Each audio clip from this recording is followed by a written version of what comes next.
할렐루야. 오늘 우리 함께 나눌 말씀의 제목은 기업의 축복이라고 하는 말씀의 제목으로 어제와 내일까지 동일한 제목으로 함께 말씀을 묵상하려고 합니다. 어제 말씀과 이어지는 말씀이라 어제 말씀을 조금 간단하게 정리해 본다면 어제 말씀에서는 요셉의 자손 가운데 둘째인 에브라임 지파에게 먼저 기업을 주시는 말씀을 통해 기업의 축복에 대한 말씀을 나누었습니다. 연이어지는 오늘 말씀은 1절 말씀에서 이미 보셨겠지만 요셉의 장자인 므낫세 지파에게 기업을 주시는 내용입니다. 그런데 오늘 말씀에서는 기업이 얼마나 축복인지를 보여주는 한 가족에 대한 말씀이 나오는데 오늘은 그 가족에게만 집중해서 함께 좀 말씀을 묵상해 보려고 합니다. 오늘 말씀을 통해서 하나님께서 우리에게 주시는 기업이 얼마나 축복인지, 그리고 동시에 하나님께서 주시는 기업에 대한 우리의 마음과 자세가 어떠해야 되는지를 함께 묵상하고 우리에게 주신 그 기업에 대한 축복을 누려가는 은혜가 있기를 주의 이름으로 축복합니다. 기업의 축복, 먼저 오늘 본문의 3절과 4절 말씀 함께 읽지요. 헤멜의 아들 길르앗의 손자 마길의 증손 므낫세의 현손 슬로브앗은 아들이 없고 딸뿐이요 그 딸들의 이름은 말라와 노아와 호골라와 밀가와 디르사라. 그들이 제사장 엘르앗살과 눈의 아들 여호수아와 지도자들에게 나아가서 말하기를 여호와께서 모세에게 명령하사 우리 형제 중에서 우리에게 기업을 주라 하셨다 하매 여호와의 명령을 따라 그들에게 그들의 아버지 형제들 중에서 기업을 주므로. 아멘. 계속 나누고 있는 말씀이지만 17장까지는 요셉 자손에 대한 기업을 분배하는 말씀입니다. 그런데 우리가 방금 읽은 말씀에서는 일반적으로 기업을 나누어 주는 대상과는 조금 먼 사람들이 등장하는데 바로 슬로브앗의 딸들에 대한 말씀입니다. 이들에 대한 말씀을 조금 더 구체적으로 이해하기 위해서 자막을 통해 민수기 27장 3절과 4절 말씀을 읽고 말씀을 좀 묵상해 보겠습니다. 3절과 4절입니다. 우리 아버지가 광야에서 죽었으나 여호와를 거슬러 모인 고라의 물에 들지 아니하고 자기 죄로 죽었고 아들이 없나이다. 어찌하여 아들이 없다고 우리 아버지의 이름이 그 종족 중에서 삭제되리이까? 우리 아버지의 형제 중에서 우리에게 기업을 주소서. 아멘. 아멘. 오늘 말씀의 사건은 모세가 살아있을 때의 사건으로 이어지는 말씀입니다. 우리는 하나님께서 각 지파의 그 종족의 수와 크기에 따라 여러 가지 기준에 의해 기업을 주시는 말씀을 이미 보았고, 슬로브앗은 그런데 이것에 대해서 문제를 제기합니다. 이들의 요청은 아주 간단하고 분명합니다. 아버지에게 아들이 없이 죽었으니 아버지의 몫으로 받을 기업이 없어질 위기에 처하게 되었고, 그러니 딸들인 우리에게도 기업으로 줄 수 있도록 해달라라고 하는 요청이었습니다. 이 요청이 문제가 되는 이유가 있습니다. 이스라엘 백성들은 땅을 상속받는다는 것은 아버지의 이름으로 장자, 아들에게만 주어진 권리이기 때문입니다.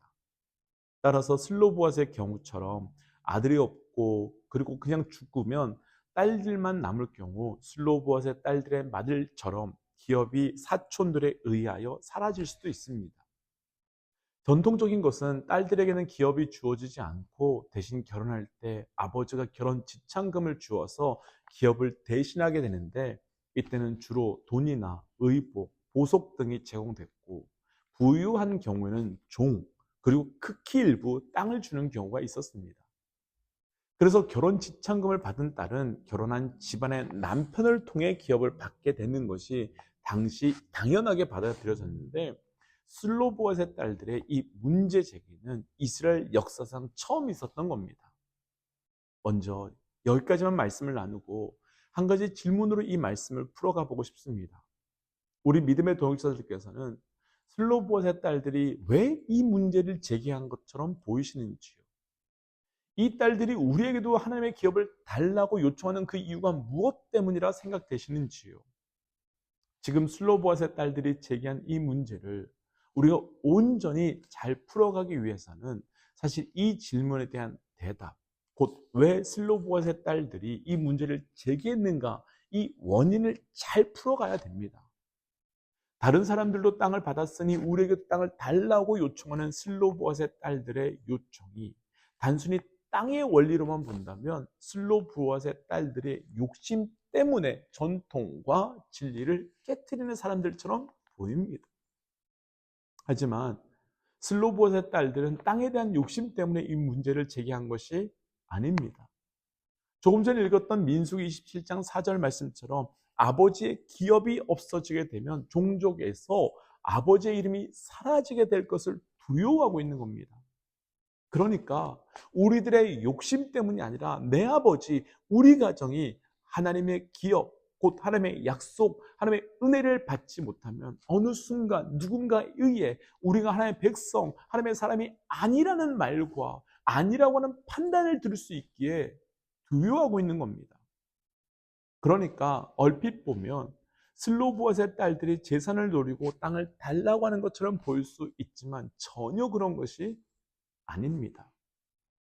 우리가 하나님의 백성이라고 하는 증거, 우리가 하나님이라고 하는 그 증거가, 하나님의 백성이라고 하는 증거가 필요했던 것입니다. 그리고 하나님께서는 이들에게 지금까지의 모든 패턴과 규칙을 다 깨뜨리고 딸들인 이들에게 하나님의 기업을 주셨습니다. 그럼 슬로보아스의 딸들에게는 이 땅이 어떤 의미이겠습니까? 내가 하나님의 백성이라고 하는 증거입니다. 내가 하나님의 백성이라는 것을 보여주는 은혜입니다. 믿음의 동역자 여러분, 우리가 기억해야 될 것이 있습니다. 하나님께서 우리에게 기업을 주시는 이유는 그것이 바로 우리가 하나님의 백성이라고 하는 증거입니다. 우리에게도 나라고 하는 기업, 가정이라고 하는 기업, 직장이라고 하는 기업, 교회라고 하는 기업이 있습니다. 그 기업 왜 주신 걸까요? 우리가 그분의 백성이라고 하는 증거, 그 증거 때문인 것입니다.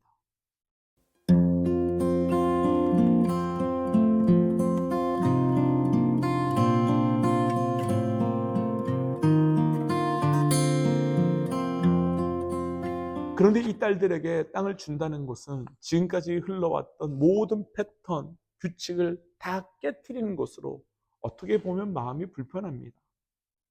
그런데 하나님께서는 지금까지의 패턴이나 규칙을 깨트린 슬로보아스의 딸들에게 화를 내시거나 벌을 내시는 것이 아니라 오히려 그들의 요구에 응답해 주십니다. 왜? 무엇 때문이겠습니까? 무엇 때문에 이 사건을 기록하고 계신 것이겠습니까? 분명하고도 분명한 이유가 있지요. 이제 이스라엘 백성들은 가나안 땅에 들어왔습니다. 그리고 이제 그 땅에 들어가서 그들로 슬로보아스의 딸들처럼 땅을 받게 됩니다. 그때 해야 할 것, 하나님께서 그 땅을 주시는 중심의 이유를 분별하는 것이며, 그래서 그 땅을 차지하는 방법을 지금까지의 패턴이나 방법이 아니라 하나님께 구함으로 나아가라는 것이며, 하나님의 마음을 놓치지 말라라고 말하는 거죠. 또한 기업을 받았을 때 그 기업을 누리고 욕심내는 것이 아니라 은혜로 받으라는 겁니다. 우리 삶에 하나님께서 주신 기업이 있다면 왜 그것을 무엇 때문에 주셨는지 분별해야 됩니다.